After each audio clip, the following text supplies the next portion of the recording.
किशन सब्जी बेचकर अपनी रोजी रोटी कमाता था।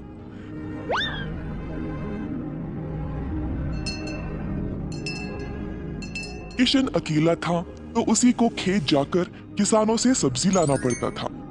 अपनी मेहनत की कमाई किशन बहुत संभाल कर जमा करता था, परंतु किशन अपनी कमाई से संतुष्ट नहीं था और कुछ अच्छा और बड़ा करना चाहता था। एक दिन किशन सब्जी बेच रहा था जब एक बूढ़ी महिला अपने सिर पर सब्जी की टोकरी लिए जा रही थी। सब्जी ले लो, सब्जी ले लो।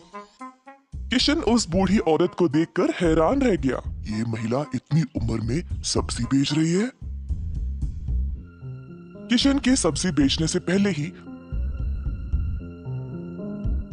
बूढ़ी महिला ने घर घर जाकर सब बेच दिया।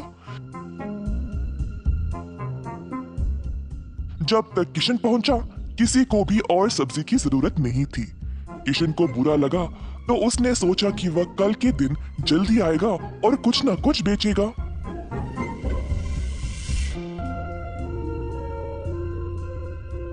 परंतु अगले दिन भी वही हुआ। कुछ दिन बीत गए और किशन जानना चाहता था कि यह बूढ़ी महिला इतनी जल्दी सब्जी कैसे बेच रही थी, तो वह उसका पीछा करने लगा। बूढ़ी महिला को पता चल गया और फिर उसने मुड़कर किशन से पूछा, बेटा तुम मेरा पीछा क्यों कर रहे हो?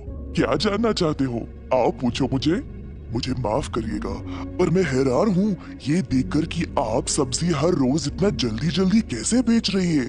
कुछ दिनों से मैं कुछ भी नहीं बेच पाया और मुझे पता नहीं मैं क्या करूं। मैं तो कई सालों से सब्जी बेच रही हूँ बेटा, और मैं इस काम से कभी नहीं थकती हूँ। तो बेटा तुम रोज क्या करते हो? मैं किसानों के पास से सब्जी लेता हूँ और फिर गांव में आकर बेचता हूँ। जो भी कमाई है उससे अपना गुजारा करता हूँ। अब आपकी वजह से कई दिनों से मैंने कुछ भी नहीं कमाया।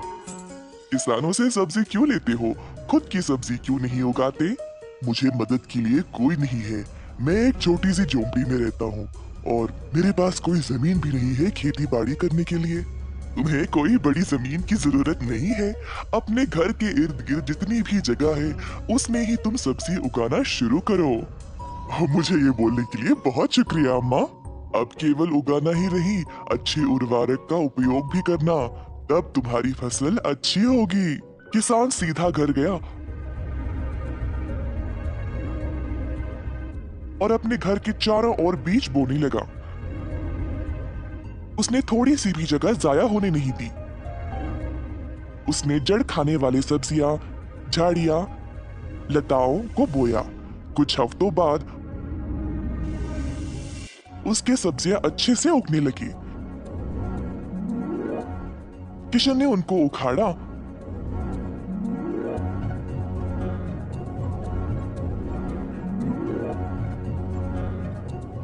और गांव गया बेचने के लिए।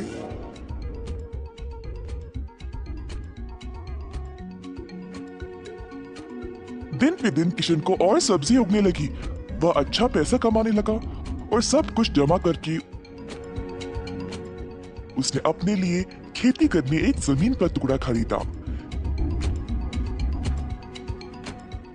किशन अब खेती बाड़ी करने लगा और उसकी फसल अच्छी खासी निकलने लगी। जल्द उसने एक सब्जी की दुकान खोल ली, कई तरह के सब्जियों के साथ। गांव के सारे लोगों को किशन की सब्जियां अच्छी लगने लगी और उसी के पास आने लगे सब्जी खरीदने। किशन ने अब नौकर चाकरों को भी काम पे लगाया और अपनी दुकान को और बड़ा कर दिया। एक साल के अंदर ग्राम प्रधान ने देखा कि कैसे किशन ने मेहनत करके अपने आप को खड़ा किया है। उनको किशन बहुत पसंद आया और अपनी बेटी का हाथ किशन को विवाह में दे दिया। किशन के पास अब एक सफल कारोबार, एक सुंदर परिवार और एक अच्छा जीवन था।